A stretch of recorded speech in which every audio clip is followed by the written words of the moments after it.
राजस्थान में कांग्रेस मुख्यमंत्री अशोक गहलोत के लिए किसान रैली की तैयारी कर रही है। मंत्री हरीश चौधरी के घर पर 4 जिलों के 125 नेताओं की बैठक बुलाई गई है, जिसमें कई विधायक और मंत्री हैं। मंथन किया जा रहा है कि भीड़ ज्यादा से ज्यादा जुटाई जाए। दरअसल उम्र और अनुभव भले ही कम हो, मगर राजस्थान की राजनीति पर 20 सालों से कुंडली मारकर बैठे बड़े बड़े नेताओं की नींद सचिन पायलट की लोकप्रियता ने उड़ा रखी है। चाहे मुख्यमंत्री अशोक गहलोत हों या फिर पूर्व मुख्यमंत्री वसुंधरा राजे हों, सचिन पायलट की सभाओं में भीड़ देखकर उनके भी मन मचलने लगे हैं। ये भी चाहते हैं कि जनता के बीच जाएं और दिखाएं कि हमें भी जनता चाहती है। सूत्रों के अनुसार मुख्यमंत्री अशोक गहलोत अपने विधायकों से बातचीत कर रहे हैं कि उनके यहां सभा रखी जाए और उन्हें बुलाया जाए। इसी तरह से पूर्व मुख्यमंत्री वसुंधरा राजे, जो उनके समर्थक हैं, भले ही वो बीजेपी में नहीं हो, चाहे विजय बंसल हो या दूसरे पूर्व विधायक हो, सबको फोन करके भारी भीड़ जुटाने के लिए कहा जा रहा है, जब 8 मार्च को उनका जन्मदिन है और नेता लगे भी हुए हैं। मेरे कहने का मतलब यह है कि इस तरह से फोन कर भीड़ जुटाने से कोई लोकप्रियता बढ़ नहीं जाती है। राजस्थान के कांग्रेस के नेता दिन रात मात्र कुंडिया की रैली में भीड़ जुटाने के लिए लगे हुए हैं। क्या जरूरत है? सचिन पायलट का नाम दे दें। अगर पायलट वहां आ रहे होंगे तो देखना किस तरह से भीड़ आ जाएगी। दरअसल सचिन पायलट की सभाओं में जिस तरह से भीड़ जा रही है, बिन बुलाए जा रही है। केवल घोषणा हो जा रही है कि पायलट की सभा है। सोशल मीडिया पर लोग, उनके फॉलोअर लग जा रहे हैं और भीड़ हर कोने से हर जात की चली आ रही है।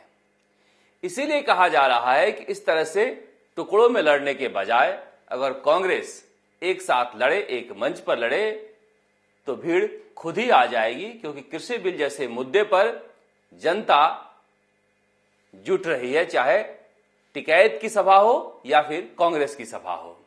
सचिन पायलट की लोकप्रियता से किस तरह से कांग्रेस का एक गुट घबराया हुआ है, इस बात से अंदाजा लगाया जा सकता है कि जब चाकसू की रैली में प्रशांत बैरवा और वीरेंद्र सिंह, 2 विधायक जो अशोक गहलोत के साथ थे, वो पहुंचे, तो उसके बाद गहलोत गुट की तरफ से यह खबर फैलाई गई, छपवाई गई कि सचिन पायलट के कट्टर समर्थक रोडाफिम विधायक पीआर मीणा अशोक गहलोत के पास बैठे हुए थे।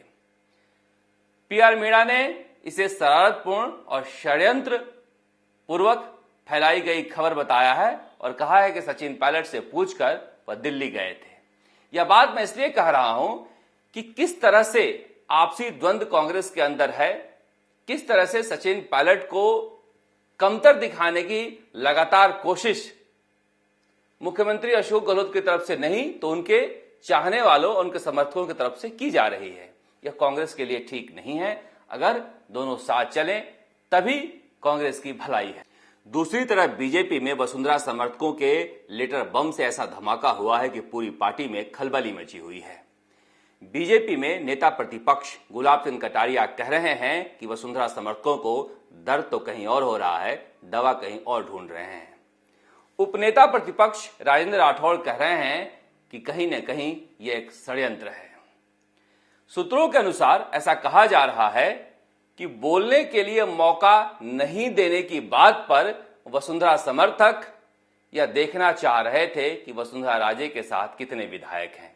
इसीलिए इस तरह के सिग्नेचर कैंपेन चलाए गए थे, वरना बोलने का मौका तो सबको मिल रहा था। अब यह कहा जा रहा है कि हर मंगलवार को विधायक दल की बैठक हो रही थी, तब किसी विधायक ने इसे क्यों नहीं उठाया। ये पत्र जिनके पास पहुंचना था उनके पास पहुंचा नहीं, मगर मीडिया में लीक हो गया है। अब सवाल उठता है कि क्या मात्र 20-21 विधायक ही पत्र पर हस्ताक्षर किए थे, इसीलिए यह पूरा षड्यंत्र फेल हो गया है? क्या कहीं ऐसा तो नहीं था कि वसुंधरा समर्थक यह दिखाना चाह रहे थे कि विधायक दल में उनका बहुमत है, मगर यह सारा षड्यंत्र फेल हो गया हो क्योंकि विधायक जुट नहीं पाए हों? अब उसके बाद अचानक से पत्र लिखवाने वाले वसुंधरा राजे के कट्टर समर्थक विधायक प्रताप सिंह भी अचानक से अस्पताल में भर्ती हो गए और उन्होंने कहा कि वसुंधरा राजे के लिए पार्टी उनकी मां की तरह है।